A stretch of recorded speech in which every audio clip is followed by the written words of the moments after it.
이제 예배가 시작됩니다. 성도님들의 온 몸과 마음을 예배로만 집중해 주시기 바랍니다. 이제 다 함께 묵도하심으로 주일 낮 예배를 하나님께 드리겠습니다.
천사가 이르되 무서워하지 말라.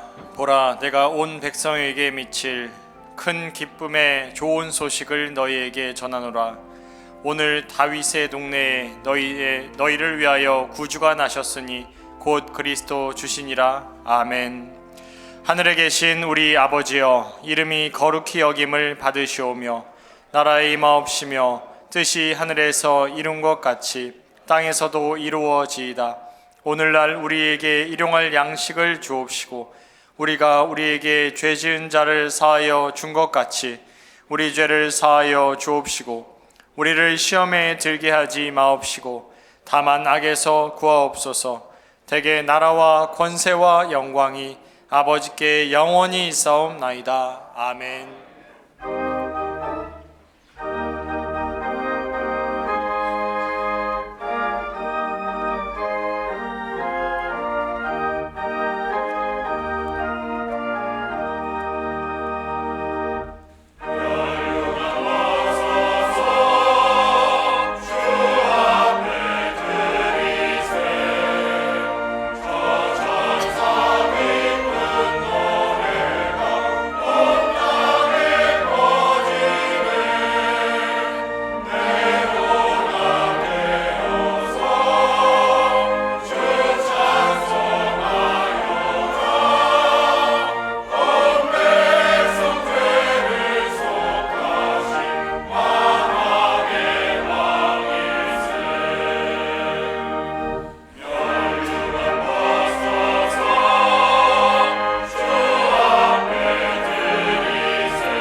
교독문 제119문 성탄절 1번입니다. 제119문을 함께 교독하겠습니다.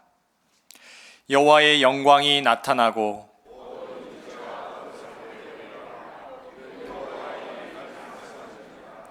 베들레헴 에브라다야, 너는 유다 족속 중에 작을지라도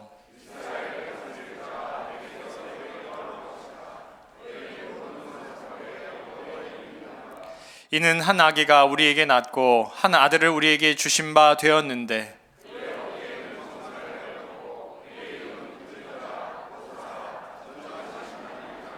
영존하시는 아버지라 평강의 왕이라 할 것임이라. 또 다윗의 왕자와 그의 나라에 군림하여 그 나라를 굳게 세우고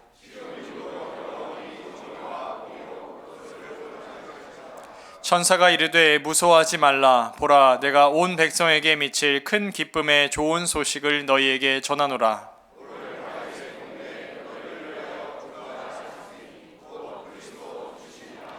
아멘.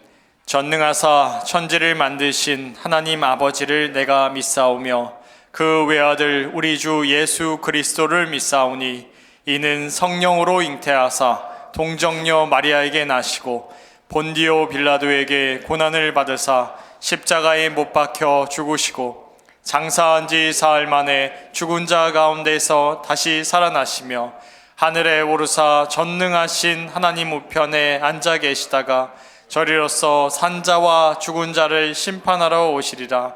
성령을 믿사오며 거룩한 공예와 성도가 서로 교통하는 것과 죄를 사하여 주시는 것과 몸이 다시 사는 것과 영원히 사는 것을 믿사옵나이다. 아멘.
역사의 주인 되시는 우리 하나님 아버지, 성탄주일날 거룩한 주님의 전에 나와서 하나님 앞에 예배드릴 수 있는 귀한 은혜를 베풀어 주시니 감사합니다.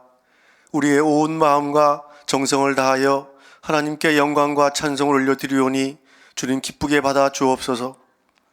빛 대신 하나님 앞에 나올 때마다 드러나는 우리의 죄와 허물로 인하여 하나님 앞에 감히 설 수 없는 우리들을 고백하지만은 하나님 아버지께서 우리 죄를 자백하면 그는 미쁘시고 의로우사 우리 죄를 사하시며 모든 불의에서 우리를 깨끗게 하실 것이라고 하신 그 귀한 약속의 말씀에 의지하여 간절히 기도하오니 성탄을 앞두고 주님 앞에 나온 우리들에게 우리들이 지은 죄와 허물을 동이 서에서 먼 것 같이 옮겨주시고 오늘 하나님께 드려지는 예배 가운데 합당한 심령들로 회복시켜 주시고 오직 성령 충만함을 내려 주시옵소서. 우리 승동교회의 주인이 되시며 머리 되시는 하나님 아버지, 금년 한 해가 얼마 남지 않았지만은 새해가 오기 전에 우리에게 여호와 하나님을 향한 소망을 충만하게 내려 주옵소서.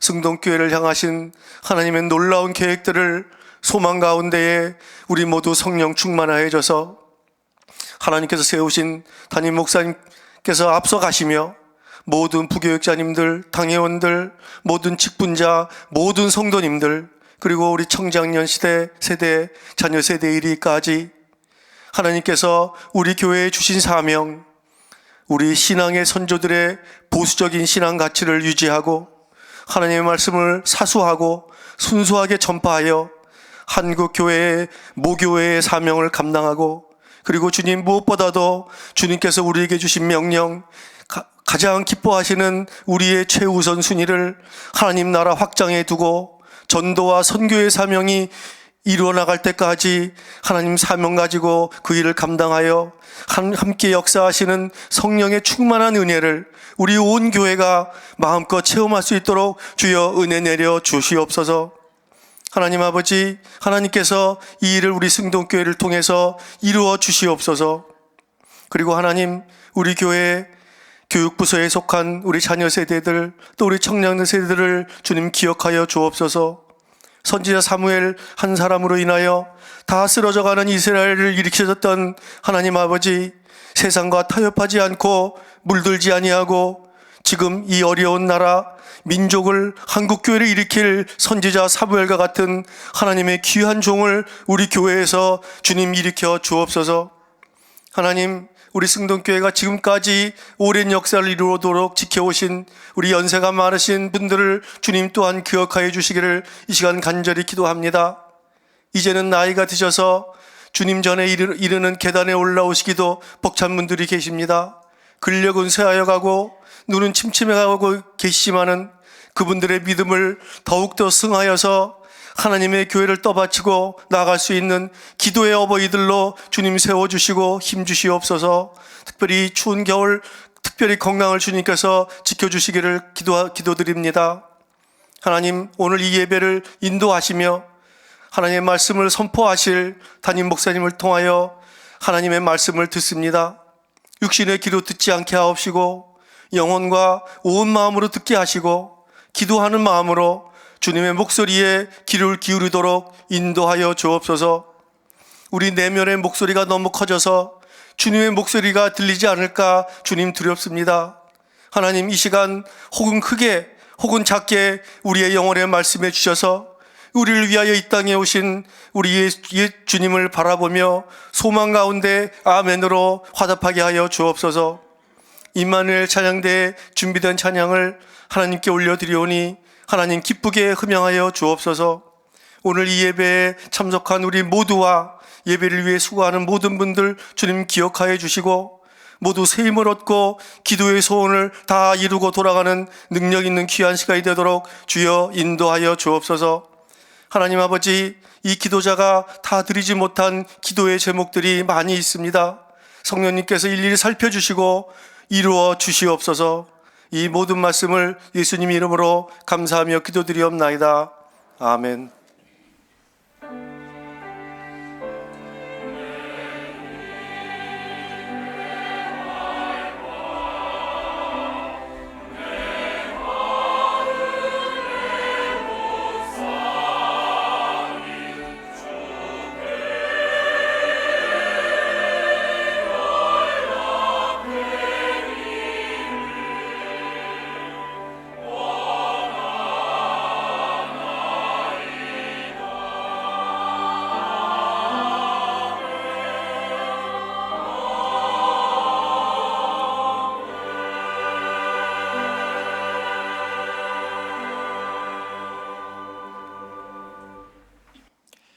성경을 봉독하겠습니다. 하나님의 말씀은 마태복음 2장 1절부터 6절까지의 말씀입니다. 마태복음 2장 1절부터 6절까지의 말씀을 제가 봉독하겠습니다. 헤로드 왕 때에 예수께서 유대 베들레헴에서 나심에 동방으로부터 박사들이 예루살렘에 이르러 말하되 유대인의 왕으로 나신 이가 어디 계시냐? 우리가 동방에서 그의 별을 보고 그에게 경배하러 왔노라 하니 헤로드 왕과 온 예루살렘이 듣고 서동한지라. 왕이 모든 제사장과 백성의 서기관들을 모아 그리스도가 어디서 나겠느냐 물으니 이르되 유대 베들레헴이오니 이는 선지자로 이렇게 기록된 바 또 유대 땅 베들레헴아 너는 유대 고을 중에서 가장 작지 아니하도다. 네게서 한 다스리는 자가 나와서 내 백성 이스라엘의 목자가 되리라 하였음이니이다. 아멘. 이제 임마누엘 찬양대가 하나님께 영광 돌리겠습니다. 이어서 베들레헴아 너는 작지 아니하도다 라는 제목으로 다임 목사님의 말씀 선포가 있겠습니다. 많은 은혜 받으시기 바랍니다.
아멘. 은혜로운 찬양 감사드립니다. 우리 저해분들하고 인사하실 때 복된 주일입니다 인사하겠습니다.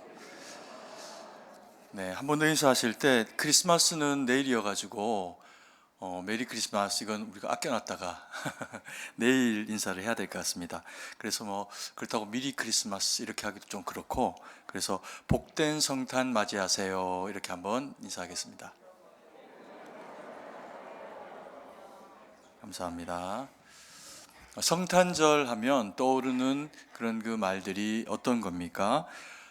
예수님이셔야겠죠. 근데 혹 우리가 크리스마스 하면 산타크로스가 먼저 생각이 나고 또 선물이 생각이 나고 이제 그런 경우도 있으실 수가 있습니다. 뭐 그런데 꼭 우리가 뭐 그렇게 선물이 먼저 생각이 난다고 해서 뭐 그걸 뭐 잘못됐다라고 이야기를 하기보다는 그런 분들은 아직 젊으신 겁니다. 그래서 받으실 수 있는 그런 그 기회가 있으면 꼭 옆에 분에게 선물도 그렇게 받으시기 바랍니다. 하나님은 우리에게 성탄절 선물로 어떤 것보다도 가장 값진 예수님을, 자신의 외아들을 우리에게 선물로 그렇게 허락을 하셨습니다. 그래서 그 선물을 받은 우리에게는 영혼이 주님 앞에 의탁되어지고 사는 동안에 주님의 인도하심을 받는 주의 자녀됨의 권세를 얻게 되는 그런 그 큰 은혜를 누리게 되죠. 그래서 이 예수님이 오셨다라고 하는 성탄이 가지는 다른 어떤 의미보다도 예수님 자체가 우리에게 너무나도 큰 선물이 되는 분이시다라고 하는 것을 우리가 마음 가운데 새깁니다. 예수님은 하나님 편에서 우리에게 허락하신 믿음의 선물이 되셨습니다. 그러면 그 선물은 어떤 면에서 저희에게 주어진 선물일까요? 우리가 본문의 말씀을 통해서 돌아보면 첫 번째로 예수님은 우리에게 소동을 선물한 분이십니다. 주님은 우리에게 소동을 주셨습니다. 이게 뭔 말인가? 마태복음 2장 3절 말씀을 같이 한번 읽겠습니다. 헤롯 왕과 온 예루살렘이 듣고 소동한지라. 소동이 무슨 선물이냐? 소동은 시끌벅적한 것 아니냐? 맞습니다. 우리의 구원자 되시는 예수님이 세상에 오셨을 때 천사를 통해서 마리아에게 말씀하신 대로 그 약속은 성취되어지게 됩니다. 그래서 예수님은 육신을 입고 우리에게 그렇게 나타나시게 되죠. 그런데 예수님이 오시는 그 밤에 몇 가지의 소동들이 있습니다. 그 첫 번째 소동이 무엇이냐면 주님이 탄생하시던 날에 하늘이 열리고 그리고 또 천군 천사들이 나타나게 됩니다. 그래서 들에서 양을 치던 목자들에게 나타나서 지극히 높은 곳에서는 하나님께 영광이요 땅에서는 그의 기뻐하심을 입은 사람들 중에 평화로다라는 그런 그 찬송과 외침이 있게 하십니다. 그 이야기를 들은 그 천사들의 그 합창과도 같은 소리를 듣게 된 목자들의 그 마음, 심정은 어땠을까요? 가슴이 쿵쾅쿵쾅 뛰기도 하고 이게 웬일인가 싶은 그런 그 놀라운 그런 그 소동이, 하늘의 소동이 그들의 그 마음 가운데 있었을 것입니다. 그러면서 그 설레이는 그런 그 마음, 과연 이 일이 어떻게 이루어질까? 그러면서 그 마음을 가지고 예수님을 만나기 위해서 목자들이 나오게 되죠. 그리고 또 하나의 소동이 있습니다. 그 소동은 헤롯의 왕궁에서 일어나게 됩니다.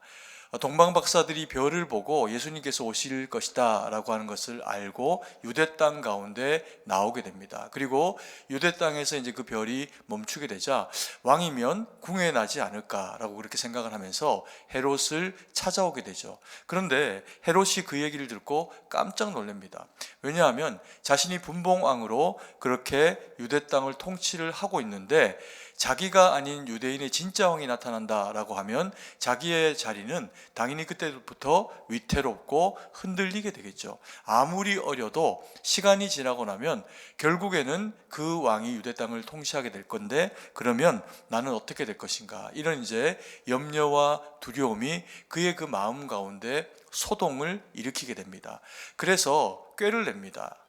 그 동방 박사들에게 이야기를 하기를 당신들이 찾아온 그 왕을 만나게 되면 나도 그를 경배하고 아련할 터이니 내게 그가 있는 곳을 알려달라라고 그렇게 이야기를 하면서 유대 학자들과 서기관과 또 대제사장에게 묻습니다. 유대 땅에 왕이 어디에서 오겠느냐? 그러니까 베들레헴이라고 그렇게 이야기를 한 거죠. 그러면서 이제 그 동방 박사들을 보내게 됩니다. 동방 박사들이 그래서 예수님을 별을 따라와서 만나게 되고 모략과 유향과 황금을 드림으로 왕으로서의 그런 오신 예수님을 예우하게 되는, 높여드리게 되는 그런 그 절차를 행하게 되죠. 그리고 오늘 성경의 기록에 보면은 그 밤에 그렇게 표현해서 그들이 잠자리에 잠깐 들게 된 것 같습니다. 그때 꿈에 그들로 하여금 헤롯에게로 돌아가지 말라라고 하는 명령이 있게 됩니다. 그래서 이 동방박사들은 자신들이 왔던 길을 헤롯을 거쳐서 가지 않고 다른 길을 통해 가지고 자신들의 나라로 돌아가게 되는 일이 발생을 하게 되죠. 그랬더니 일어난 일이 헤롯이 이 베들레헴으로 갔던 그 동방박사가 자신들을 거치지 않고 이제 가게 된 것을 알게 되면서 속았다, 이렇게 이제 생각을 하게 됩니다. 그리고는 군사를 보내 가지고 2살 아래로 해당하는 모든 아기들을 다 칼에 죽게 만드는 영아 학살을 벌리게 됩니다. 그야말로 베들레헴 땅에 큰 난리가, 소동이 벌어지게 된 것이죠. 세상은 전쟁을 좋아할까요? 싫어할까요? 평화를 원할까요? 전쟁을 원할까요? 기본적으로는 평화, 화평을 그렇게 원하게 되어져 있습니다. 다만 이제 모두가 평안한 것을 전제로 하는 것이 아니라 내가 평안하고 내가 화평을 누리는 것이 우선순위가 되어지는 그 평화를 사람들이 원하고 있다는 겁니다. 그러다 보니까 내 평화와 내게 있는 그 유익을 도모하고 추구하기 위해 가지고 내 옆에 있는 사람이나 아니면 주변 국가들을 힘들게 만들고 전쟁을 벌이면서라도 그 이후에 내게 주어지는 그 유익이 훨씬 더 크다면 그것을 평화로 받아들이는 입장이 세상의 그 관점 가운데는 있다는 거죠. 우리가 잘 아는 이런 식의 평화를 팍스 로마나라고 하는 그런 그 평화의 시절을 로마가 보낸 때를 우리가 배워서 알고 있습니다. 아우구스투스 황제가 이제 다스리게 되면서 그 앞에 가이사가 막 정치적인 이런저런 어떤 우여곡절에 얽히게 되면서 이제 살해되는, 암살당하게 되는 그런 일들이 벌어지게 되니까 아우구스투스가 지혜를 내기도 하고 그러면서 정치적으로 로마를 안정시키고자 하는 그런 그 작업 가운데 들어가게 됩니다. 그래서 로마의 령 안에 있는 그런 그 제국들을 통치하기 위해 가지고 전쟁을 통해서 어떤 지역을 확보를 하게 되면 거기에 도로를 건설을 하게 됩니다. 땅을 기본적으로 한 1m 이상 파내려가서 거기에 같이 진흙을 채우고 그리고 또 작은 것들을 넣고 그리고 콜타를 넣고 그 위에 또 굵은 이제 돌들을 깔면서 지금 만들어도 쉽지 않을 것 같은 마차가 아무리 달려도 문제가 없을 만한 그런 이제 길들을 로마의 그 모든 제국들이 다 연결될 수 있도록 그렇게 만들게 됩니다. 그래서 그러면 그것을 통해서 온전한 그런 그 평화가 정말 로마 제국 가운데 그렇게 이루어졌을까요? 로마에서 그 평화가 그렇게 부유함으로 또 정치적으로 안정을 통해서 이루어지기 위해 가지고 때로는 주변에서 일어나는 어떤 반란이나 그런 그 다른 세력들이 일어날 때는 잔혹하게 무찌르기도 합니다. 그리고는 그 도로를 기반으로 해서 정치와 경제와 그리고 또 군사적으로 그것들을 활용해서 로마는 한 200년 정도의 아주 그런 그 평안한 시간들을 누리게 됩니다. 그 주변은 참 힘들고 쉽지 않은 그런 그 시간들을 보내게 되었겠죠. 이게 세상이 추구하고자 하는 그런 그 평화의 그런 기본적인 모습입니다. 그래서 내가 더 잘되고 평화롭게 되는 것을 전제로 하고 있죠. 평화의 왕 되시는 예수님이 이 땅 가운데 오실 때 주님은 세상에 소동을 일으키시면서 오십니다. 그러면서 예수님은 스스로 자기에 대해서 자신이 이야기하기를 2가지로 표현하십니다. 하나는 나는 평화를 주러 왔다 이렇게 표현을 하시기도 하고 그리고 또 하나의 표현으로는 내가 너희에게 평화를 주러 온 줄 아느냐 나는 너희에게 검을 주러 왔다 이렇게 말씀을 하시기도 합니다. 마태복음 10장 34절 말씀인데요. 같이 한번 읽습니다. 내가 세상에 화평을 주러 온 줄로 생각하지 말라. 화평이 아니요 검을 주러 왔노라. 예수님께서 자신을 화평을 주러 온 대상이 아니라 검을 주러 오신 분이다 라고 그렇게 말씀을 하고 있습니다. 이 검이 무엇일까요? 검은 가는 곳에 분쟁을 일으킵니다. 물론 과일을 깎고 음식을 다듬고 이런저런 이제 사람들의 어떤 필요를 통해 가지고 칼을 사용하기도 합니다. 그런데 그 칼은 그렇게 흉악하게 무지막지하게 그런 칼이 아니라 적당한 쓰임에 알맞은 도구의 그런 그 모양과 크기를 가진 칼입니다. 근데 성경이 이야기하고 있는 이 검은 양날의 검입니다. 그래서 이것은 찌르고 쪼개고 사람이 사람을 공격해서 전쟁을 일으킬 때 좋은 도구가 되어지는 것이 바로 이 검이 가지고 있는 모습입니다. 그래서 예수님께서 나는 평화를 주러 온 것이 아니라 검을 주러 왔다라고 이야기하실 때 이 검은 전쟁을 기반으로 한 이야기를 하고 계시는 겁니다. 그래서 소동이 나고 시끄러운 거죠. 왜냐하면 이 전쟁은 그렇다고 해서 세상이 하는 칼과 총을 가지고 하는 폭탄을 가지고 하는 그런 식의 전쟁을 이야기하는 것이 아닙니다.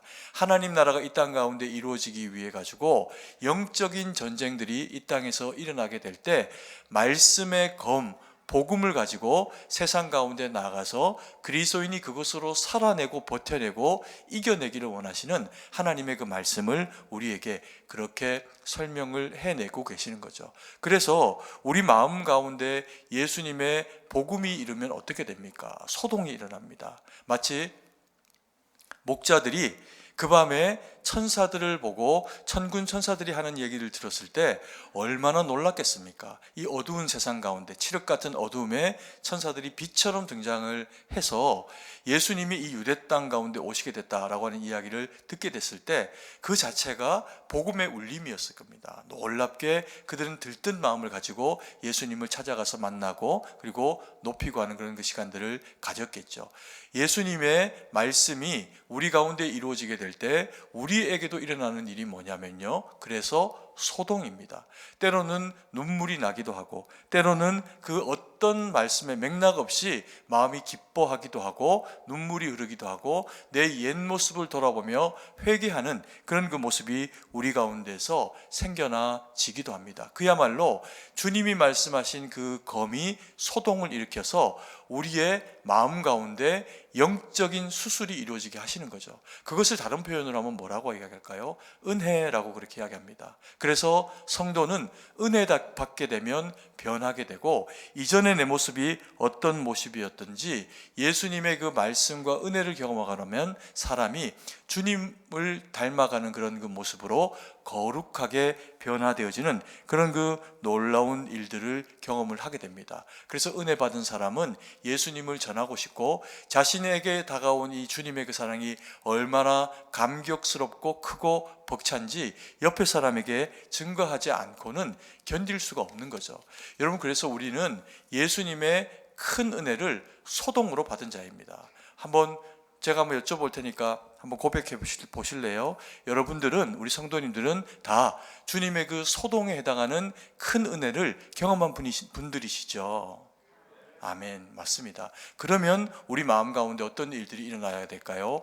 목자들이 예수님을 찾아간 것처럼, 이 기쁜 소식을 전하기 위해서 나아갔던 것처럼 우리가 받은 그 큰 은혜를 전하고자 하는 그 마음에 격한 역동이 일어나야 됩니다. 그래서 은혜는 받고 소멸해내는 것이 아니라 우리에게 주신 말씀의 검으로 영적 수술과 은혜가 우리 가운데 이루어지면 이 가슴을 가지고 세상 가운데 나가서 복음을 전하고 싶은 그 열망이 일어나게 되죠. 그래서 가족에게, 믿지 않는 남편에게, 또 그리고 친구들에게 그 사랑을 값없이 증거하고 싶은 마음이 생기는 겁니다. 이것을 예수님이 뭐라고 표현하셨냐 하면 검을 주러 왔다라고 그렇게 말씀을 하십니다. 때로는 거절될 수도 있죠. 때로는 면박을 당할 수도 있고 때로는 침뱉음이나 뺨을 맞거나 업수 여김을 당하는 일, 복음을 전하는 일 때문에 당할 수도 있습니다. 그런데 이 거룩한 영적인 전쟁은 반드시 사람을 살리게 됩니다. 내가 주님으로 말미암아 은혜 받고 그 검으로 내 안에 거룩한 소동으로 주의 백성 되어진 것 같은 그 일들이 시간은 좀 걸리고 또 때로는 내가 당장 원하는 어떤 방식은 아니어도 하나님은 복음을 전하는 그 입술과 그 들은 대상 가운데서 이 검으로 영적 전쟁을 일으키시면서 승리하시고 구원받는 하나님의 백성으로 세워내실 겁니다. 그래서 오늘 이 자리에 예배드리는 우리 모든 성도님들은 내가 그 말씀의 검으로 수술되고 그리고 또 은혜 받은 믿음의 사람이라면 그 복음 증거하는 거룩한 하나님의 소동을 일으키는 자, 그리스도인 그 대상으로 살아야겠다. 그렇게 마음 가운데 새기시는 시간 되기 원합니다. 그래서 복음이 이스라엘 땅을 넘어가지고 유대와 사마리아와 땅 끝까지 이르게 되는 그 일들이 이루어질 때 그리스도인이라고 하는 그 사람들이 불려지는 그 이름이 소동을 일으키는 자가 됩니다. 그 거룩한 소동이 살리는 일로 우리 모두에게 이루어지기를 간절히 소망합니다. 그리고 두 번째로 크리스마스로 주님이 우리에게 선물되어 주시는 그 선물은 약속의 성취입니다. 2장 5절 말씀인데요. 같이 한번 읽습니다. 이르되 유대 베들레헴이오니 이는 선지자로 이렇게 기록된 바. 헤롯은 유대인의 왕을 잡아가지고 죽일 계획을 가지게 됩니다. 그게 아이여도 그게 누구여도 긍휼 없는 그런 그 칼로 심판하려고 그렇게 마음을 먹습니다. 그리고는 이제 유대의 유력한 자들, 대제사장, 박사, 또 그리고 뭐 서기관 이런 사람들에게 예언되어 있기를 유대의 메시아가 어디에 오겠느냐라고 하는 것을 묻게 되죠. 그랬더니 그들이 하는 이야기가 베들레헴에 오게 된다는 겁니다. 왜 베들레헴에 올까요? 그것이 선지자로 예언되어져 있는 일이기 때문에 온다고 하면 그리로 올 겁니다 라고 하는 정보를 얻게 되죠. 그리고 거기에서 영아 살해를 벌리게 되는 그런 그 악한 일들을 행하게 됩니다. 그러면 예수님께서는 왜 베들레헴에 오시게 됐을까요? 베들레헴은 우리가 친숙하게 아는 그런 그 역사적인 이야기 가운데 있는 땅입니다. 그곳을 우리가 잘 아는 이유는 보아스와 룻의 아름다운 이야기가 시작된 곳이기 때문에 그렇습니다. 근데 그렇다고 해가지고 이 보아스와 룻의 이 이야기가 마치 로미오와 줄리엣 같은 세상 사람들의 그런 어떤 아름다운 사랑 이야기, 희생적인 사랑 이야기 그런 것을 나타내기 때문에 아름다운 땅이 아닙니다. 이 두 사람이 보여준 보아스와 룻이 보여준 아름다운 이야기는 율법을 전제로 하고 있고요. 언약을 그래서 전제로 하고 있습니다. 그래서 이들이 보여주고 있는 이 사랑은 약속, 언약이라고 하는 중요한 그런 그 의미를 담고 이 부분이 진행이 되어진다라는 거죠. 룻이라고 하는 여인은 자기 시어머니 나오미를 섬기기 위해 가지고 유대 땅 가운데 따라옵니다. 그 시어머니를 통해서 만난 하나님에 대해서 마음에 새기고 유대 땅 가운데 따라와서 유대인의 법으로 살아갑니다. 이삭을 주는 것도 유대인의 법이 그러하기 때문에 자기 시어머니를 섬기기 위해 가지고 유대인의 법을 따라서 살아내죠. 그런데 이 여인은 유대 여인이 아닙니다. 모압 여인입니다. 모압 여인이 유대 땅 가운데 이주해 와서 누구보다도 하나님의 말씀에 순종하며 살아내려고 그렇게 살았던 이야기가 룻의 이야기입니다. 또 그를 만난 보아스의 이야기는 어떤 이야기일까요? 보아스의 친족 엘리멜렉 가문이 다 멸절했습니다. 남자들이 다 죽어버렸습니다. 그리고 나오미와 그리고 또 이 룻이라고 하는 이방 여인만 남게 되었을 때 어떤 친족은 그것을 외면합니다. 이것을 그 친족의 가문이 끊어지지 않게 해주기 위해 가지고 자기 기업에 좀 손해가 나더라도 보아스는 또 다른 친족처럼 외면하는 것이 아니라 이 여인을 품고 그리고 또 그 여인의 대가 그래서 이어질 수 있도록 경제적으로나 여러 가지 상황 가운데서 돕는 모습을 보여줍니다. 은혜를 끼치게 되죠. 그래서 이것이 어떤 단순한 남녀의 사랑 이야기를 드러내고 있는 것이 아니라 이 가운데는 언약을 기반으로 한 은혜를 거기에서 설명을 하고 있더라는 겁니다. 그래서 두 사람이 보아스와 룻이 책임감이라고 하는 것을 이렇게 이루어내기 위해서 다른 어떤 세상적인 방법으로 하는 것이 아니라 유대인이면 유대인답게 유대인에게 허락하신 이 율법이라고 하는 것을 준수하는 것을 통해 갖고 하나님 백성다운 서로에 대한 책임과 섬김을 완성하고 이루어낸 이야기가 이 베들레헴에서 보아스와 룻의 이야기 가운데서 펼쳐지고 있다는 겁니다. 그러면서 거기에서 이스라엘의 왕이 되는 다윗의 조상이 태어나고 그리고 다윗의 고향이 되었던 그런 그 지역이 이 베들레헴이라고 하는 그런 그 지역이 됩니다. 그래서 이후에 미가 선지자는 이렇게 예언합니다. 미가서 5장 2절 말씀인데요. 같이 한번 읽습니다. 베들레헴 에브라다야, 너는 유다 족속 중에 작을지라도 이스라엘을 다스릴 자가 내게로 나올 것이라. 그의 근본은 상고의 영원에 있느니라. 선지자 미가가 약속하였듯이 예수님께서는 베들레헴에 오십니다. 그래서 오늘 이 말씀처럼 미가서 5장에서 했던 이 말씀을 학자들이 헤롯에게 들려주게 되죠. 그리고 또 실제로 예수님께서는 이 베들레헴 가운데 오시게 됩니다. 예수님께서 베들레헴 가운데 오시게 된 것은 두 가지의 이제 맥락을 가지게 됩니다. 하나는 무엇이냐면 다윗의 후손으로 오셨기 때문에 베들레헴 가운데 오십니다. 더 상징적으로 다윗의 고향이 되었던 베들레헴을 통해서 오게 하십니다. 그래서 계보상으로는 다윗의 혈통을 따르고 그 다윗의 어떤 육체적인 그런 요셉의 그런 것을 생물학적으로는 받지는 않지만 계보상으로는 다윗의 계율을 따라서 예수님께서 이 땅 가운데 그렇게 오시게 되죠. 그래서 이 베들레헴을 통해서 약속으로 언약의 성취로 그렇게 오시게 되었다는 겁니다. 그렇게 말씀하셨으니 그렇게 오셨다는 거죠. 여러분, 이것이 우리에게 가지는 중요한 의미가 무엇이냐면요, 우리는 그래서 오직 예수 그리스도의 그 보혈의 공로와 그것을 믿는 것으로만 하나님 나라에 이르는 이 권세를 가지게 됐다는 겁니다. 그래서 오늘 이 자리 예배 가운데 내가 주님을 나의 구주입니다 라고 이렇게 믿음으로 고백하는 성도님들마다 이미 천국을 허락받고 확보된 믿음의 사람들로 하나님이 그렇게 세우셨다는 거죠. 그리고 또한 동시에 이 약속은요, 또 하나의 의미를 가집니다. 모든 그리스도인들이 이 땅에 살아가는 동안에 예수님께서는 그 이름대로 우리에게 임마누엘로 함께 하십니다. 때로는 좌로나 또 우로나 치우치게 만들어버리고 치우치고 싶은 세상을 살아갑니다. 그래서 치우치는 길로 나아가면 어떻게 될까요? 인생의 고난과 힘겨움이 우리에게 원치 않는 상황 가운데 찾아오게 되는 때가 있죠. 그런데 성경은 그것을 방지하는 길이 주님이다, 그렇게 이야기합니다. 그래서 여호수아로 하여금 모세에게 가르친 그 모든 것을 다 지켜 행하라, 이렇게 이야기하십니다. 그러면서 좌로나 우로나 치우치지 말고 모세의 율법을 따라 배우게 된 그 모든 하나님의 말씀을 마음 가운데 새기고 지키고 나아가면 내가 너의 길을 어떻게 하겠다? 형통하게 하겠다, 그렇게 말씀하십니다.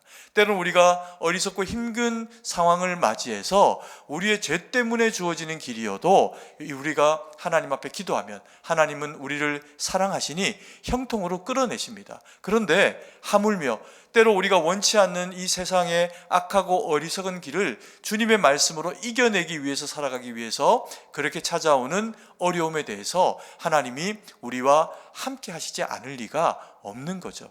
그래서 주님이 우리와 함께 하신다, 우리를 형통하게 하시겠다라고 하시는 일은 그냥 그리스도인이 되면 모든 일이 잘 된다라고 하는 것이 아니라 약속이라는 겁니다. 나를 구원하셨으니 끝까지 하나님 앞에 이를 때까지 우리를 책임지시겠다라고 하시는 것이 언약이라는 거죠. 그 예표로 주님이 베들레헴에 오셨다는 겁니다. 그래서 우리가 주를 믿는 그 믿음으로 언약의 능력이 되시는 그 주님과 함께 우리의 모든 삶을 이기고 하나님 영광 돌리는 우리 모두가 되기를 간절히 소망합니다. 그리고 세 번째로 예수님이 우리에게 어떤 선물이 되셨을까요? 작은 나를 성경은 거인으로 만들어 주신다라고 그렇게 말씀을 하고 있습니다. 6절 말씀인데요, 같이 한번 읽습니다.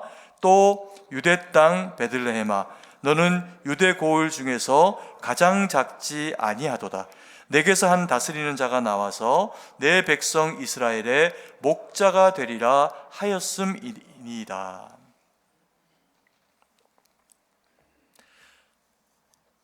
세 번째로 예수님이 선물이신 것은 작은 나를 거인으로 만들어 주신다, 그렇게 말씀하셨습니다. 저는 그 역사적인 위인들 가운데서 좋아하는 분들이 몇 분 있습니다. 우리나라에 이순신도 계시고 또 그리고 또 김구 선생님 같은 위대한 그런 그 지도자도 계시고 또 그런데 전 세계적으로 치면 제가 좋아하는 그런 그 역사적인 위인 가운데 아브라함 링컨이 있습니다. 제가 그를 왜 좋아하냐 하면 링컨의 전반적인 그 모든 삶은 돌아보면 성경에 나오는 어떤 위대한 영적 위인이 보인 모습하고 다르지가 않습니다. 시작부터 맞춰질 때까지의 그 모든 이야기들이 희생과 또 그리고 섬김과 또 누군가에게는 희망이 되어질 수 있는 그 이야기로 그의 그 인생이 그 스토리가 펼쳐지고 있기 때문에 그렇습니다. 그는 정말 찢어질 듯 가난한 그런 그 집안에서 태어났다고 합니다. 오두막집 가운데서 비가 오면 그 비가 새는 그런 그 집에서 그렇게 태어나서 자랐고, 또 뭐 그 부모님이 대단히 그렇게 능력이 있는 분들, 그런 분들은 아니었던 것 같습니다. 아버님이 남의 집에 일을 하시고 또 그리고 구두를 수선하고 뭐 이제 이런 일들도 하시면서 어쨌든 이제 아이를 이제 그렇게 믿음 안에 키워내신 거죠. 근데 그 어머님이 참 훌륭한 분이었던 것 같습니다. 그 가난하고 힘든 그런 그 와중에도 링컨에게 언제나 성경을 읽어주면서 성경의 위인들이 어떻게 하나님의 뜻 가운데 세워지는지에 대해서 지혜로 아이에게 그 내용들을 들려준 거죠. 그리고 또 링컨이 귀를 기울인 곳이 있습니다. 뭐 교육도 제대로 잘 받기 힘든 그런 그 상황이었으니까 이 교회에서 이루어지고 있는 그 예배를 통한 교육에 대해서 아브라함이 굉장한 이제 그런 그 영향력을 받았던 것 같습니다. 그래서 목사님이 말씀을 전하면 그 말씀을 누구보다 잘 듣고 자기 메시지로 마음 가운데 그렇게 새긴 거죠. 그리고는 이제 돌아와서 그 마을의 동네 친구들을 불러 모아가지고 엄마에게 들은 성경의 이야기, 또 그리고 목사님에게 들은 그 성경의 이야기들을 이제 애들에게 재미있게 이제 이야기를 풀어내기 시작했다는 겁니다. 그러면서 아마도 이런 어떤 정치적인 수사적인 그런 그 능력들이 어릴 때부터 이렇게 갖추어지게 되는 그런 그 기회가 되었던 것 같습니다. 그러면서 이제 그가 변호사가 됩니다. 근데 뭐 변호사가 되어서 뭐 단번에 잘 되었다기보다는 이류 변호사가 되고 또 그리고 정치에 입문하면서 이런저런 우여곡절들과 이제 어려움들을 많이 겪어냈음에도 불구하고 그가 오두막에서 시작된 그런 그 작은 아이의 모습을 가지고 있었지만 하나님의 말씀을 하나님의 사람으로서 그 가슴 가운데 지니고 살아갔더니 세상 누구도 꿈꾸지 않았던 하나님이 하시고자 하시는 일이 그에게 꿈이 된 겁니다. 그래서 많은 사람들이 때로는 이 노예 해방에 대해서 꿈꾼 사람들이 링컨만 아니라 있었죠. 그러나 누군가 자신들의 이익에 반한다 생각해가지고 뭐라고 하면 쑥 들어가 버린 겁니다. 그런데 이 아브라함이 이것을 끝까지 포기하지 않고 자기의 마음 가운데서 자신의 믿음과 함께 가꾸어내고 일구어내게 됩니다. 그랬더니 그것이 또 다른 사람들에게 꿈이 되어지면서 사람은 사람을 귀하게 여겨야 된다. 피부 색깔이 다르다고 그 가치를 다르게 평가해서는 안 된다라고 하는 인류가 서로에 대해서 자유와 존엄을 가지게 되는 그 길과 계기를 만들어냈다는 겁니다. 그래서 이 아브라함을 저는 굉장히 존경합니다. 여러분, 오늘 성경이 그렇게 이야기합니다. 베들레헴은 작지 않다라고 그렇게 이야기합니다. 왜 베들레헴이 작지 않을까요? 베들레헴은 작은 땅입니다. 그래서 그 지역이 가지고 있는 의미, 그 뜻이 뭐냐 하면 빵집입니다. 제과점인 거예요. 그런데 베들레헴이 어떻게 해서 작지 아니하도다, 크다라고 그렇게 말씀을 하고 계시는 걸까요? 그건 다른 게 아니라 아브라함이 말씀을 그 마음 가운데 가졌더니 가난하고 또 때로는 없고 그럼에도 불구하고 그게 꿈이 되어져서 자기를 거인으로 만들고 또 미국 땅을 바꿔놓는 역사적인 위인으로서 세계사에 남는 그런 그 사람이 된 것처럼 이 베들레헴이 예수님을 품고 있었던 겁니다. 작은 땅이나 거기에 다윗의 후손으로 계보를 따라서 예수님이 메시아의 모습으로 이스라엘 가운데 임재를 하시게 되니까 그것을 때로는 소동이 나고 영아들이 학살을 당하고 어렵고 힘든 어떤 그런 그 상황들을 맞이하게 되는 측면들을 가지기는 하지만 결과적으로 베들레헴은 우리 가운데 예수님을 선물한 땅이 됩니다. 그래서 성경이 베들레헴아 너는 작지 아니하도다 그렇게 말씀을 하고 계시는 겁니다. 여러분, 이것은요 또 다른 면에서의 말씀으로 이것을 우리에게 바라보면 정말 의미 있는 얘기가 됩니다. 어떤 얘기일까요? 성경이 우리를 작다 여기지 아니하신다라고 하는 말씀이 됩니다. 이게 왜 우리를 작다 여기지 아니하시는 하나님의 그런 그 말씀이 될까요? 여러분, 모든 그리스도인은 다 겸손해야 됩니다. 자기가 하나님의 종이라는 것을 인정하는 것에서 믿음은 시작이 됩니다. 그래서 그리스도인은 어떤 위치에서 어떤 자격으로 어떤 모습으로 쓰임을 받더라도 기본적으로는 겸손해야 하는 것이 우리가 가져야 되는 당연한 그런 그 모습입니다. 그런데 반면에 하나님이 그래서 성경이 우리에게 뭐라고 이야기하시냐면 너희는 작지 않다 이렇게 이야기하십니다. 왜요? 우리가 누구를 품고 살아가기 때문에 그리스도를 우리의 마음 가운데 모시고 품고 살아가기 때문에, 그래서 우리가 주님을 우리의 마음 가운데 모시고 살아가면 우리가 주의 거룩한 백성의 자격을 획득하게 되니 우리가 절대로 우리를 작게 볼 이유가 없다는 겁니다. 세상은 자꾸만 우리를 작게 만들고 세상이 우리를 자꾸만 작게 만드는 방식이 뭡니까? 너무 쉽습니다. 비교라고 하는 것을 사람 마음 가운데 툭 하고 뿌리게 되면 모든 사람들이 가지고 있는 것, 모든 사람들이 태어나면서부터 받아 누리게 되는 것이 다 다르거든요. 누구는 좀 더 예쁘고, 누구는 좀 더 잘나고, 누구는 좀 더 키가 작고, 누구는 좀 더 키가 크고 하는 그 모든 비교됨 가운데서 사람은 자기를 때로는 내가 저 사람보다 크거나 저 사람보다 무언가를 가졌기 때문에 내가 괜찮구나 이렇게 생각을 하게 될 수 있지만, 나보다 조금만 더 크거나 조금만 더 탁월한 어떤 능력을 가진 사람을 만나면 내가 할 수 있는 것이 아무것도 없구나 라고 하는 것을 고백할 수밖에 없는 대상이 우리 사람이라는 겁니다. 그런데 우리의 마음 가운데 그리스도를 품고 살아가게 되면 아브라함이 보여준 것처럼, 그 시절에 가나안 집 아이가 아브라함 하나였겠습니까? 그보다 부자였던 사람들이 없었겠습니까? 그보다 정치적인 능력이 탁월했던 사람이 없었을까요? 그게 아니라 그 마음 가운데 그리스도 예수의 마음을 가지고 하나님이 주신 그 마음의 꿈을 가졌더니 하나님이 이루고자 하시는 그 꿈이 아브라함을 통해서 세계 가운데, 세상 가운데 드러나지게 된 겁니다. 여러분, 우리가 믿음의 사람일 때 하나님이 우리의 마음 가운데 임재하십니다. 여러분, 모든 사람은 아담의 후손입니다. 아프리카도, 우리도 모두가 다 아담의 후손입니다. 그런데 이 아담의 후손은요, 다 흙덩이에요. 왜? 아담이 흙을 빚어 만들었지 않습니까? 그래서 모든 이 땅에 살아가는 인류들은요, 누구 한 사람 예외 없이 살았을 때는 좀 큰 소리 내고 떵떵거리고 자기가 뭘 좀 남보다 더 알거나 가졌으면 목소리 낼 수 있을지 몰라도 다 세월이 가면 100살 거의 넘기지 못하고 다 무엇으로 돌아갈까요? 흙으로 돌아갑니다. 소리 내지 못하는 흙으로 돌아갑니다. 모두가 다 흙덩이로 평등해집니다. 그리고 이 땅에서는 차이가 나가지고 내가 더 잘났다, 잘 산다 이렇게 말하거나 똑똑하다 이야기할 수 있을지 몰라도 우리가 하나님 나라에 이르고 나면 주님의 거룩한 백성으로서의 하나님의 자녀 되었다라고 하는 그 신분이 서로가 서로에게 비교할 필요 없이 존귀한 대상들로 우리가 세워지는 곳이 천국입니다. 이 땅에서 살아가는 동안에 이게 문제죠.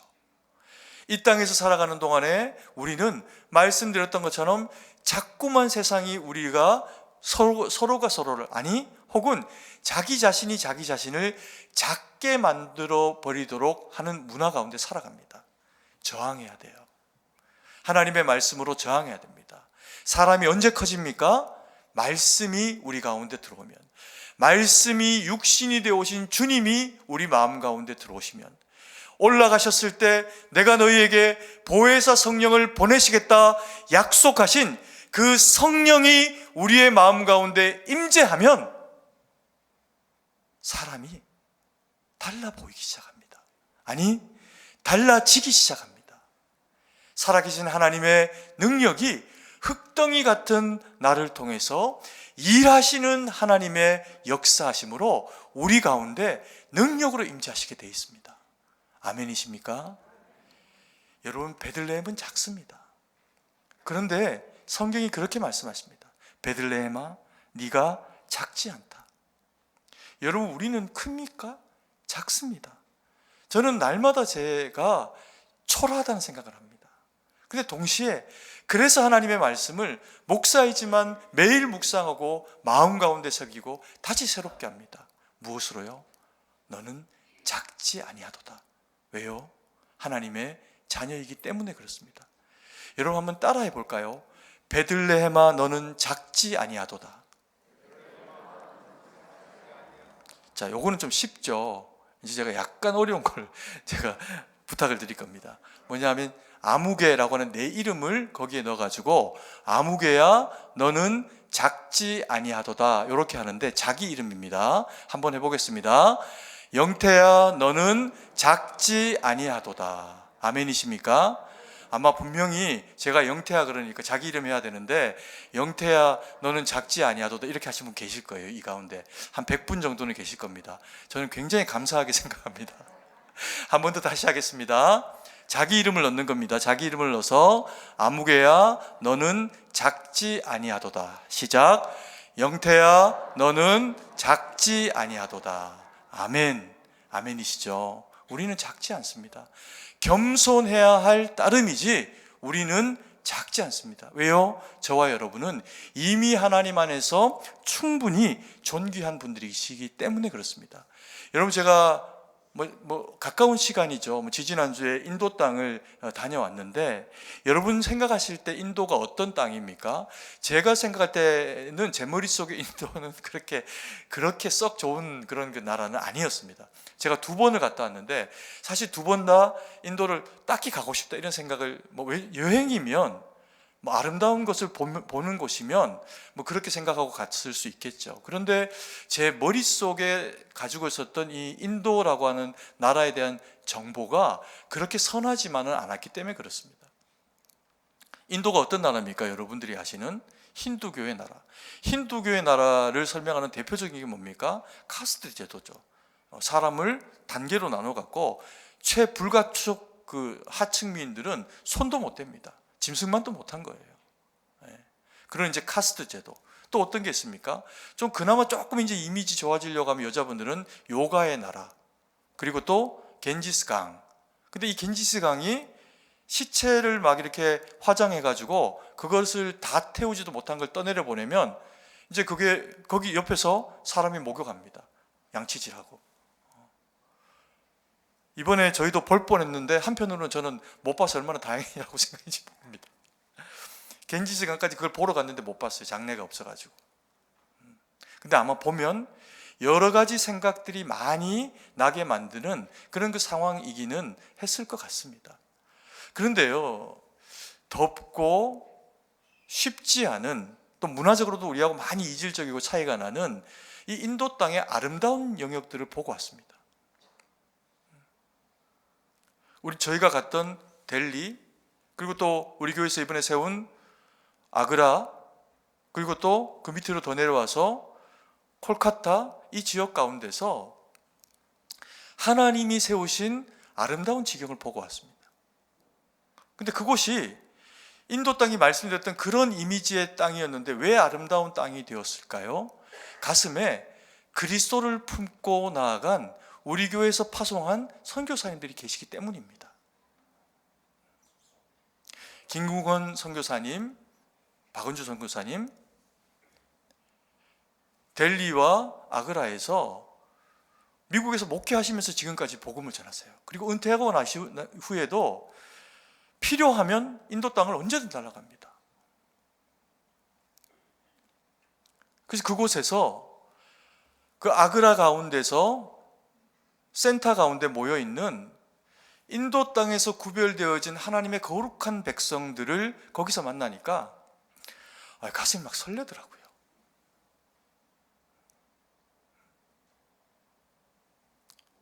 아이들이 예뻐서가 아니라 아이들은 다 예쁘지 않습니까? 그 가운데서 주님이 보석처럼 선별해 놓은 아이들이 모여서 또 성도들이 모여서 하나님을 높이고 찬양하니 그걸 보는 것만도 감격스럽더라고요. 그리고 지금도 자기 가정을 오픈해가지고 사람들을 불러 모아서 가정에서 예배를 드립니다. 가정을 교회로 만들어서. 그 힌두교 사회에서. 그래서 복음 전에 와서 거기 앉아서 복음을 듣고 예수님 믿겠다고 작정을 하고 그리고 그 자리에서 세례를 받는 사람들이 생겨납니다. 이 콜카타 지역은 어떨까요? 이 콜카타 지역은 더 시골입니다. 그런데 거기에 한 십수년 전에 우리 김궁원 선교사님, 오금희 선교사님이 거기 이제 터를 잡고 거기 현지인들과 함께 이제 교회를 세우고 그렇게 하면서 그 당시에 처음에 가셨을 때 꼬마였던 초등학생이었던 이런 친구들이 또 혹은 그보다 더 어렸던 친구들이 지금 대학생들이 되고 청년이 되고 또 심지어는 사역자가 된 겁니다. 목사가. 그리고 거기 모여갖고 지금까지 그 힌두교 사회 가운데 핍박받는 것을 전제로 예배드리고 하나님 경배하고 높이는 거죠. 여러분 얼마나 간절하게 반주도 없는데 북 하나 치면서 얼마나 하나님 앞에 절실하게 간절하게 찬양드리는지 모릅니다. 그들이 여러분들에게 고맙게 여기고 감사의 표현을 하더라고요. 왜요? 교회를 지어주고 복음을 전해줘서. 여러분 우리 그 선교사님들이 제가 가기 전에도 존중하고 또 선배님들이기도 하고 이런저런 면에서 저는 선교사님들을 원래도 존중합니다. 그런데 가서 현장을 보고 나니까 그 마음 가운데서 더 정말 귀한 분들이구나 라고 하는 생각을 할 수밖에 없더라고요. 왜요? 이 델리에서 아그라에 델리에서 복음 전하고 아그라에서 복음 전하기 위해 갖고 이 선교사님들이 이동하는 거리가 4시간에서 5시간입니다. 차라리 걷는 게 훨씬 낫습니다. 도로 상황 너무 안 좋습니다. 콜카타에서 그 세워진 교회로 들어가기 위해 가지고 외국인들이 함부로 아무데나 살 수가 없으니까 외국인들이 사는 그 지역에서 거기까지 복음을 전해서 매주 들어가시기 위해 가지고 3시간에서 4시간을 그 덜덜덜거리는 상황 가운데서 끝까지 들어가야 되시는 거예요. 그리고 또 배를 타고 가야 되는 겁니다. 여러분 정말 귀한 분들이세요. 우리 선교사님들이. 거인들입니다. 거인들. 만약에 저한테 은퇴해가지고 그 일을 하라 그러면 저는 솔직히 아직까지 그런 마음이 생기진 않습니다. 그런데 하나님이 그 마음에 영혼을 사랑하는 마음을 빛이스라로 선교사님들에게 주시니까 다 은퇴하시고 가가지고 그 일을 하시는 거예요. 10수년을.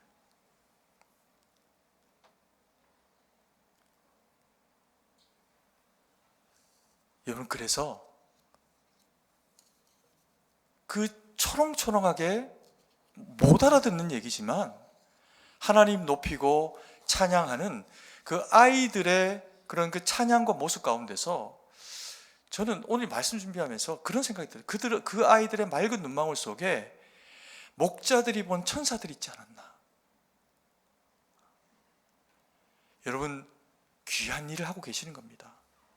여전히 기도해 주시고 여전히 물질로 여러 모양으로 하나님 앞에 함께 영광 돌리는 일이 우리 승동교회 가운데 지속됐으면 좋겠습니다. 그래야 우리 승동교회를 주님이 그렇게 이야기하십니다. 승동교회야 너는 작지 아니하다. 여러분 주님이 보실 때 크고 작음은 교회의 건물이 우람하고 성도의 수가 10,000명을 넘어가고 그런 거 아닙니다.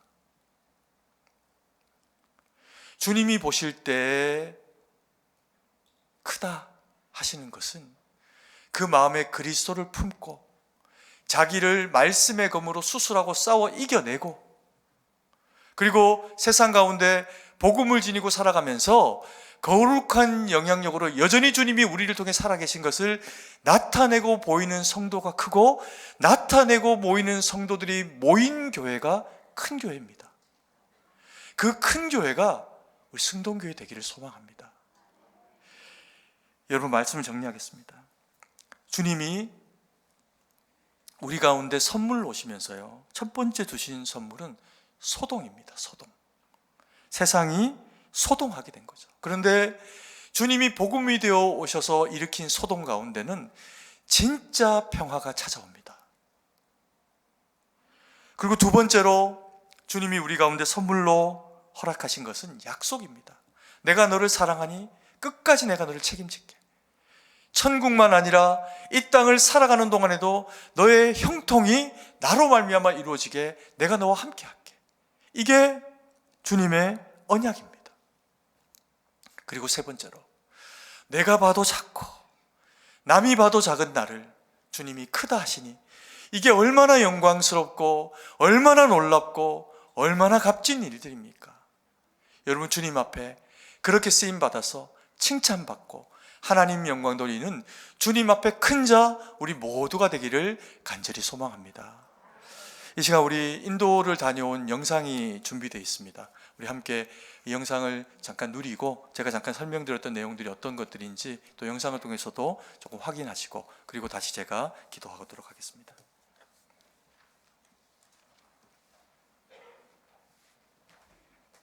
네, 어차피 박수 치고 시원하게 한번 칠까요? 네. 모든 영광 하나님 앞에 올려드립니다. 기도드리겠습니다.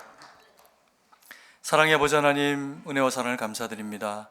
오늘 우리에게 선물이 되어주시고 아버지 하나님, 작은 우리에게 큰 하나님이 들어오셔서 아버지 하나님, 우리를 작다 여기지 아니하시고 하나님 참으로 그리스도를 품고 살아가는 거룩한 백성 되게 하신 것을 감사드립니다. 아버지 하나님 주신 은혜 마음에 가지고 돌아가 생명의 복음 전하고 주의 영광 되어지는 우리 모두가 될 수 있도록 하나님 우리와 함께하여 주시옵소서. 우리의 생업과 우리의 육신과 우리의 삶에 모두 크신 주님의 형통을 경험하고 하나님 영광 돌리기를 원합니다. 주여 동행하셔서 주의 기쁨이 되고 영광이 되는 우리 모두가 될 수 있도록 함께하여 주시옵소서. 예수님 이름으로 기도드립니다. 아멘.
사랑과 은혜가 풍성하신 아버지 하나님, 은혜와 사랑을 감사드립니다. 저희를 택한 백성 삼으셔서 귀한 예물 주님 앞에 올려드릴 수 있는 자격 주시니 감사드립니다. 이 예물이 쓰이는 곳에 하나님 영광만 드러나도록 은혜로 함께하여 주시옵소서. 아버지 하나님, 이 나라 이 백성을 긍휼히 여기시고 이 땅 가운데 함께하셔서 아버지 하나님, 이 땅에 주님 세우신 수많은 교회들마다 생명의 말씀 쏟아질 때 그 말씀 받고 일어난 거룩한 백성들이 있게 하여 주시옵소서. 그래서 이 땅에 삶의 정치와 경제와 문화와 치안과 안보와 교육과 어떤 영역이어도 주님 세우신 일꾼들을 통해서 그 저들의 말씀 앞에 순종이 있게 하시고 아버지 하나님 빛과 소금 가운데 살아낼 때 주님이 이 땅을 고치시고 사용하시는 놀라운 은혜 있도록 함께하여 주시옵소서. 하나님, 우리 승동교회도 그와 같은 쓰임 되기를 원합니다. 우리 자녀 세대, 우리의 청장년 세대, 우리 부모님 세대가 같은 말씀 은혜에 노출되어져서 하나님 영광 돌릴 수 있도록 함께하여 주시옵소서. 우리 부모님 세대는 순종하며 기도하며 믿음의 본이 되어 아버지 하나님 자녀들에게 아버지 하나님 존중함 받는 하나님 귀한 우리 부모님 세대 될 수 있도록 하나님께서 은혜를 베풀어 주시고, 아버지 하나님 우리 청장년 세대 여전히 살아내야 하며 여전히 하나님의 형통을 아버지 하나님 참으로 누려야 하오니 하나님 저들이 당하고 있는 그 모든 상황 가운데 함께 하셔서 성령 하나님 지키시고 말씀으로 함께 하셔서 고단한 세대를 이겨내고 하나님 영광 돌릴 수 있도록 함께 하여 주시옵소서. 하나님, 우리 자녀 세대 가운데 함께 하여 주셔서 저들이 주님 손에 붙드는 일꾼 되길 원합니다. 주님, 참으로 영적인 그루터기와 같이 아버지 하나님 다 뽑힌 것 같이 느껴지는 이 험하고 어두운 시절 가운데도 저들에게 부흥을 허락하시고 하나님의 말씀을 그 가슴 가운데 가진 세대들이 일어나서 하나님 영광 돌리는 일로 쓰임이 될 수 있도록 하나님께서 아버지 하나님 참으로 우리 자녀들 가운데 함께하여 주옵소서. 영적 부흥과 또 아버지 하나님 지혜와 많은 영혼들을 살리는 능력의 일꾼들로 세워줄 수 있도록 함께하여 주시옵소서. 하나님, 우리 가운데 연약한 지체들이 있습니다. 병들고 또 지치고 가난하고 아버지 하나님 여러 가지 힘겹고 어려운 상황 가운데 있는 이들이 있습니다. 또한 아버지 하나님 이 자리를 사모하나 나오지 못하고 병실에서 여러 가지 모양으로 군에서 아버지 하나님 그 자리를 지키고 있는 이도 있습니다. 우리 하나님께서 동일한 은혜와 능력을 함께 하셔서 치유하시고 회복하시는 은혜로 말씀이 육신에 오신 주님이 인도하시는 능력으로 함께 해주셔서 어디에 있든지 어떤 상황 가운데 있든지 주님의 회복을 경험하도록 함께하여 주시옵소서. 아버지 하나님, 세계 만방에 흩어져 복음 전하는 우리 선교사님들의 그 삶 가운데 함께 하시고 그 모든 지경에 함께 하셔서 많은 영혼들이 주께로 돌아오는 일에 쓰임되도록 하나님께서 위로하시고 능력과 힘으로 아버지 하나님 함께하여 주시옵소서. 하나님, 그래서 악한 것들이 조금도 만지지 못하도록 하나님께서 영육간에 보호하시고 은혜와 능력으로 함께하여 주시옵소서. 참으로 주님께 모든 것을 의지하고 감사드리며 그렇게 역사하시는 예수님 이름으로 기도드립니다. 아멘.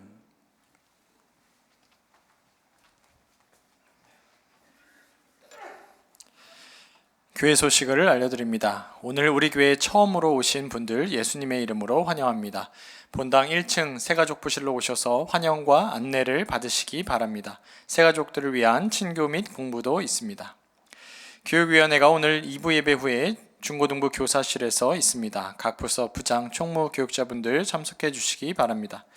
오늘은 성탄 주일로 지킵니다. 우리를 구원하기 위해 이 땅에 오신 예수님의 탄생을 축하하면서 감사헌금을 드려오니 정성껏 참여해 주시기 바랍니다. 성탄 축하 음악 예배 안내입니다. 오늘 저녁 예배는 임마누엘 찬양대의 주관으로 성탄 축하 음악 예배로 드립니다. 오후 4시에 드려오니 시간에 착오 없으시기 바랍니다. 성탄절 예배를 12월 25일 오전 11시 본당에서 드립니다. 예배 후에 교육부서의 성탄 축하 발표회가 있습니다. 공동의회 결과 안내입니다. 지난주에 있었던 2차 투표에서 안수집사 5인, 시무권사 5인이 피택되었습니다. 피택자 명단은 주보와 화면을 참고해 주시기 바랍니다. 감사와 은혜의 기도의 안내입니다. 12월 한 달간 금요기도회는 하나님께 감사드리는 감사기도회로 진행되고 있습니다. 많이 참석해 주시기 바랍니다. 승동지를 배부합니다. 나가실 때 한 부씩 받아가시기 바랍니다. 매일 성경 2024년도 1월, 2월용 큐티책을 본당 입구에서 판매합니다. 필요하신 분들 구매 혹은 신청해 주시기 바랍니다.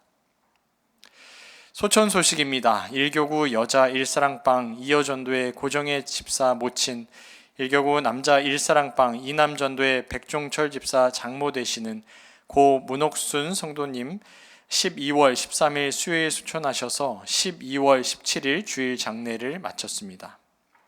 유가족분들이 이 자리에 오셨습니다. 유가족분들 자리에서 일어나 주시기 바랍니다. 유가족분들 만나시면 성도님들께서 위로해 주시기 바랍니다. 앉아 주시기 바랍니다. 나머지 교회 소식은 주보를 참고하시고 이제 다 함께 일어나서 찬송가 1장을 찬양하고 축도로 예배를 마치겠습니다.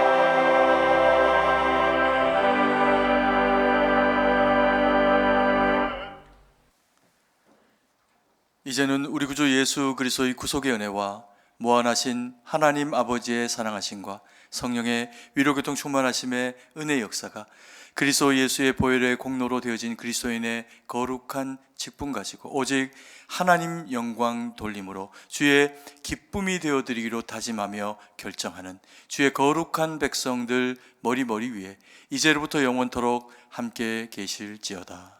아멘.